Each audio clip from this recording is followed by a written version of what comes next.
मित्रांनो, जय जिजाऊ जय शिवराय. आज आपण एका अनोख्या आणि प्रेरणादायक ऐतिहासिक विषयावर चर्चा करणार आहोत, ज्यामुळे तुमच्या आयुष्यात नक्कीच सकारात्मक बदल घडू शकतात.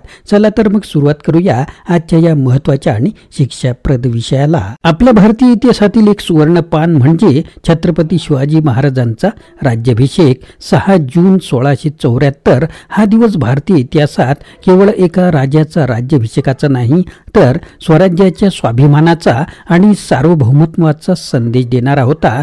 शिवाजी महाराज कोणत्याही साध्या जहागीरदारापुरते सीमित राहिले नाहीत. त्यांनी स्वतःला कायदेशीर सार्वभौम अभिषिक्त राजा म्हणून सिद्ध केले. हा विधी केवळ धार्मिक नव्हता, तर त्यामागे राजकीय गरजा सुद्धा होत्या. या ऐतिहासिक क्षणामागे जिजाऊंचा दृढ आदेश, पंडित गागा भट्ट यांचे मार्गदर्शन आणि महाराजांच्या स्वराज्याच्या स्वप्नासाठी केलेल्या अथक मेहनतीची कथा सामावलेली आहे. चला तर मग या प्रवासाला सुरुवात करूया आणि जाणून घेऊया कसा झाला शिवराज्याभिषेक, स्वराज्याचा सुवर्ण क्षण. मित्रांनो, आजच्या व्हिडिओत आपण काय काय बघणार आहोत, तर शिवाजी महाराजांच्या राज्याभिषेकामागील खरी राजकीय आणि धार्मिक गरज काय होती, कायदेशीर सार्वभौम अभिषिक्त राजा होण्यासाठी शिवाजी महाराजांनी कोणते महत्त्वाचे पाऊल उचलले, पंडित गागा भट्ट यांची शिवराज्याभिषेकात नेमकी भूमिका काय होती आणि त्यांनी कोणत्या जबाबदाऱ्या सांभाळल्या, जिजाऊंनी शिवाजी महाराजांना विधिवत राज्याभिषेकासाठी कोणता आदेश दिला, शिवाजी महाराजांचे सिंहासन अंदाजे 1300 किलो सोन्याचे होते, पण हे सोनं कसं आणि कुठून आलं, शिवराज्याभिषेकाच्या सोहळ्यात कोणत्या प्रमुख व्यक्ती उपस्थित होत्या आणि त्यांनी काय भेटवस्तू दिल्या, 6 जून 1674 नंतर शिवराज्याभिषेक शाखाची सुरुवात कशी झाली आणि त्याचा स्वराज्यावर काय परिणाम झाला, संभाजीराजे यांनी या ऐतिहासिक सोहळ्यात कोणती महत्त्वाची जबाबदारी पार पाडली, शिवाजी महाराज जहागिरीचे मोकासदार होते, मग ते एक सार्वभौम छत्रपती कसे झाले, शिवराज्याभिषेकाचा स्वराज्याच्या भविष्यासाठी किती मोठा राजकीय आणि सांस्कृतिक महत्त्वाचा ठरला. मित्रांनो, चॅनलवर नवीन असाल तर चॅनलला सबस्क्राईब करायला विसरू नका. सुरुवात करूया. शिवराज्याभिषेक एक राजकीय गरज कशी होती. शिवाजी राजे शूर, वीर, पराक्रमी, महाबलवान, सर्वशक्तिमान, मोठ्या राज्याचे धनी होते, परंतु ते कायदेशीररित्या सार्वभौम अभिषिक्त राजा नव्हते. त्यामुळे परंपरेने वारसदार होऊन बादशाह म्हणून मिरवणारे मोगलशाही, आदिलशाही, कुतुबशाहीचे प्रमुख वा काही सरदार सुद्धा शिवाजी महाराजांना राजे या बरोबरीने मानत नव्हते. एवढेच नाही तर अनेक ज्येष्ठ मराठा सरदार वा जहागीरदार सुद्धा शिवाजी राजांना मोठे मानण्यास तयारच नव्हते. त्या काळी आपसातील करारनामे, जमीन इनामे, चलन, कायदे पालन यासाठी राज्यप्रमुख राजा असणे सामाजिक, राजकीय व धार्मिक गरज बनली होती. दक्षिण भारतात परंपरेने चालत आलेली राजेशाही होती. यादवांचे विजयनगरचे राज्य नेमके बुडालेले होते. तेथे कोणी वारसदार नव्हते. अशा पृष्ठभूमीवर शिवाजी राजांकडे विस्ताराचा विचार केल्यास साम्राज्यालाही लाजविणारा राज्यविस्तार होता, पण ते स्वतः अभिषिक्त राजे नव्हते. थोडक्यात काय तर राज्य असूनही राजा नव्हते. परंपरेने त्यांना वडिलोपार्जित जहागिरीचे मोकासादार पद मिळाले होते.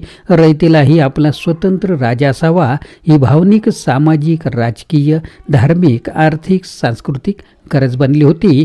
या व अशाच अनेक कारणास्तव शिवाजीराजेंनी जिजाऊंच्या आदेशान्वये विधिवत राज्याभिषेक करून घेऊन स्वतंत्र राजे होण्याचे जाहीर केले. त्या काळी अनेक लहान मोठे जहागीरदारही राजे म्हणून ओळखले जात स्वतःला स्वायत्त, स्वतंत्र समजत होते. अभिषिक्त राजा नसल्यामुळे शिवाजीराजांना सामाजिक, राजकीय, धार्मिक बाबतीत सत्ता नव्हती. अशी सार्वभौम सत्ता राज्यकारभारासाठी खूप अत्यावश्यक असल्यामुळे महाराजांनी महाराणी काशीबाईंच्या मृत्यूचे दुःख सोसत शिवराज्याभिषेक समारंभ घडून आणला.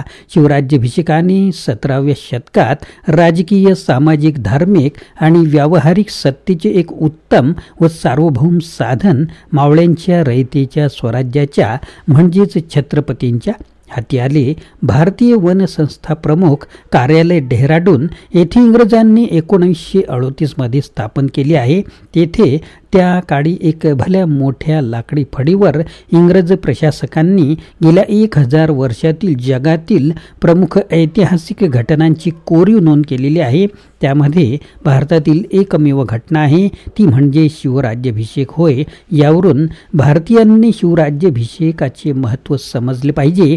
भारतभूमीवर हजारो वर्षात धर्मशास्त्रानुसार सर्व धार्मिक विधी आयोजित करून राजा व राजाधिराज होण्याचे विधी संपन्न झालेले नव्हते. त्यामुळे जिजाऊंनी काशी येथील पंडित गागाभट्ट यांना धार्मिक विधीसाठी निमंत्रित केले होते. त्यांचे मूळ गाव महाराष्ट्रातील पैठण होते, परंतु त्यांचे पूर्वज काशीस स्थायिक झालेले होते.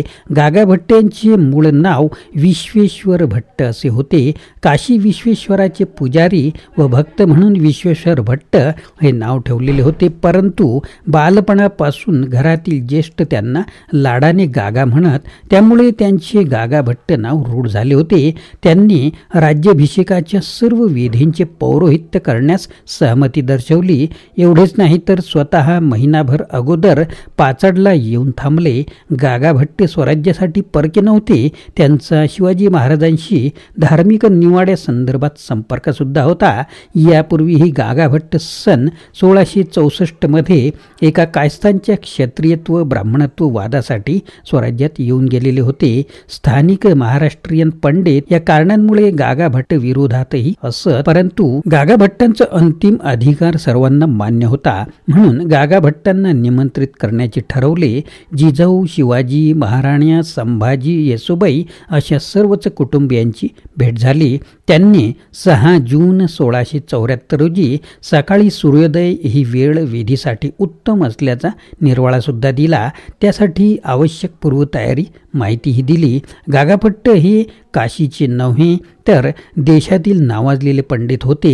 न्याय, अलंकार, वेदांत या विषयात त्यांनी पांडित्य प्राप्त केलेले होते. त्यांचे मीमांसा कुसुमांजली, भट्ट चिंतामणी, सुधा दीनकरोद्यात, कायस्थ धर्मप्रदीप, सुज्ञान दुर्गोदय, शिवार्कोदय इत्यादी ग्रंथ प्रसिद्ध होते. त्यामुळे रायगडावर स्वतः शिवाजीराजेंनी त्यांचा यथोचित सत्कार केला.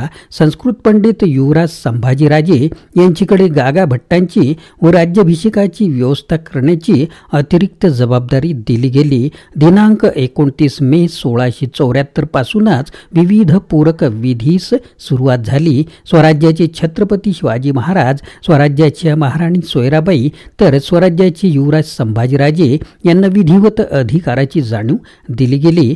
दिनांक 6 जून 1674 रोजी सकाळी 6 वाजता दरम्यान शिवाजीराजे, महाराणी सोयराबाई, युवराज संभाजीराजे, कुलदेवता व जगदीश्वराचे यांनी दर्शन घेतले.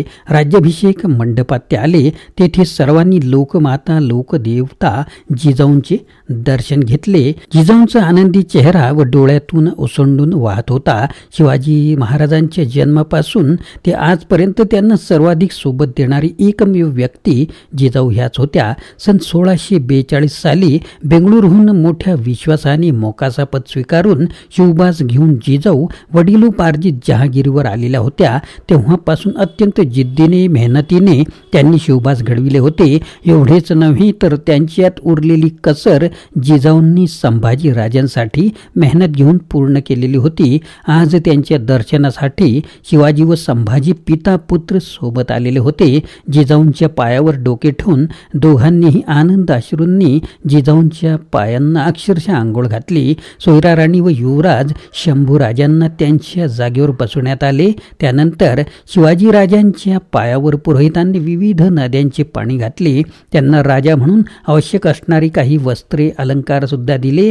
त्यानंतर शिवाजीराजे एक एक पायरी चढत सिंहासनाकडे चालत आले. यावेळी गागाभट्टांनी स्वतः शिवाजीराजांवर छत्र धरले.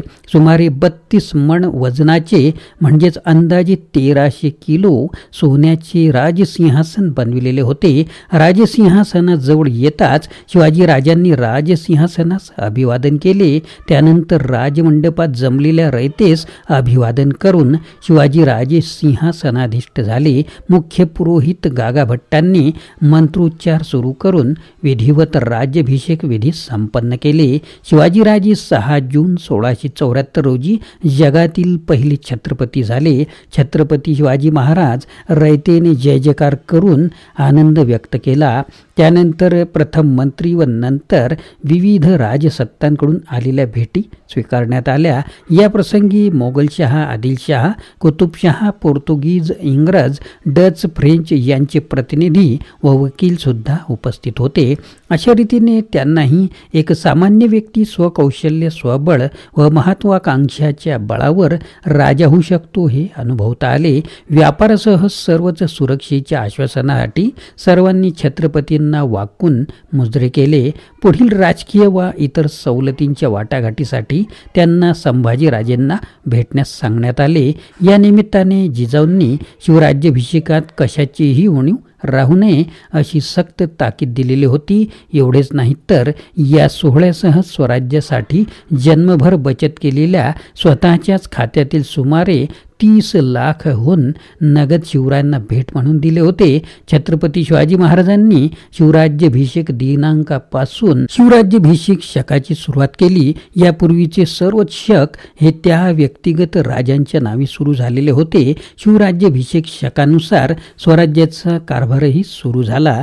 पुढे दिनांक 17 जून 1674 रोजी अति शारीरिक व मानसिक ताणामुळे जिजाऊंचे पाचाडच्या वाड्यात देहावसान झाले. स्वराज्याची लोकदेवता आपले इस्पित पूर्ण करून व डोळ्यात साठून निघून गेली. स्वराज्य पोरके झाले. दरम्यान वैदिक अवैदिक मंत्रोच्चार व धार्मिक विधीचा वादही उभा राहिला. जन्मताचा आदर करण्यासाठी छत्रपती शिवाजी महाराजांनी शाक्य पंडित युवराज संभाजीराजे, निश्चलपूर्वी गोसावी यांच्या पौरोहित्याखाली दिनांक 24 सप्टेंबर 1674 रोजी शाक्त पद्धतीने पुन्हा शिवराज्याभिषेक समारंभ पार पाडला. रयतेचा आनंद शतगुणित झाला. रयतेने छत्रपती शिवाजी महाराजांना धान्यासह लहान लहान भेटी दिल्या. रायगडावरील धान्याची कोठारी भरली गेली. परंतु या सर्व शिवराज्याभिषेकासह प्रचंड मोठ्या दान दक्षिणेचा बोजा नव्या स्वराज्यावर पडला. स्वराज्याची आर्थिक स्थिती अडचणीत आली. ती दूर करण्यासाठी छत्रपतींना लवकरच स्वारीसाठी बाहेर पडावे लागले. दरम्यान छत्रपती शिवाजी महाराजांनी आपले अष्टप्रधान मंत्रिमंडळ घोषित करून त्यांचे खातेवाटप व जबाबदाऱ्या सुद्धा त्यांना जाहीर केल्या. शिवराज्याभिषेक हा फक्त एक धार्मिक विधी नव्हता, तर स्वराज्याच्या सार्वभौमत्वाचा शपथविधी होता. 6 जून 1674 रोजी शिवाजी महाराज जगातील पहिले छत्रपती झाले आणि त्यांनी भारतीय स्वराज्याला एका नवीन उंचीवर नेले. पंडित गागाभट्टांसारख्या विद्वानांच्या योगदानामुळे हा सोहळा केवळ ऐतिहासिक नव्हे तर सांस्कृतिक वारसाही ठरला. 1300 किलो सोन्याच्या सिंहासनावर बसून शिवाजी महाराजांनी स्वराज्याच्या वैभवाचा आणि स्वाभिमानाचा नवा अध्याय लिहिला. शिवराज्याभिषेकाच्या या सुवर्ण क्षणाने जगाला दाखवून दिले की आपल्याला स्वाभिमान, न्याय आणि सार्वभौमत्वासाठी झगडावे लागते आणि ती यशस्वीरित्या मिळवता येते. मित्रांनो, आपल्या इतिहासातील या महान क्षणाचा आपण अभिमान बाळगला पाहिजे आणि भविष्यात त्यातून प्रेरणा घेतली पाहिजे. चला स्वराज्याच्या या सुवर्ण क्षणाला सलाम करूया आणि आपल्या छत्रपती शिवाजी महाराजांना वंदन करूया. मित्रांनो, आशा आहे की तुम्हाला हा व्हिडिओ आवडला असेल. कृपया लाईक करा, शेअर करा आणि तुमच्या मित्रांसोबतही हा व्हिडिओ शेअर करा. चॅनलला सबस्क्राईब करा आणि आमच्यासोबत या शिक्षणाच्या प्रवासात सामील व्हा. जय जिजाऊ, जय शिवराज, जय महाराष्ट्र. Video legal disclaimer. या व्हिडिओमध्ये व्यक्त केलेली माहिती, विचार आणि मते ही संपूर्णपणे लेखक, पुस्तक किंवा इतर संदर्भित व्यक्तींची मते आहेत आणि ती कोणत्याही प्रकारे मालक, निर्माता किंवा यूट्यूब चॅनलच्या विचारांशी संबंधित नसू शकतात. या व्हिडिओचा उद्देश केवळ शैक्षणिक आणि ऐतिहासिक माहितीपूर्ण स्वरूपाचा आहे. कोणत्याही प्रकारची चुकीची माहिती दिली असल्यास ती जबाबदारी सदर लेखकांची आहे. कोणालाही दुखवण्याचा आमचा हेतू नाही. आमचे यूट्यूब चॅनल किंवा व्हिडिओ निर्मात्यावर कोणत्याही विचारांबद्दलची कायदेशीर जबाबदारी येत नाही. पुस्तकातील विचार आणि संदर्भ यावर कोणतेही हक्क आम्ही दावा करत नाही. मित्रांनो, आपण कमेंट किंवा कोणतीही प्रक्रिया करताना याचा विचार करावा.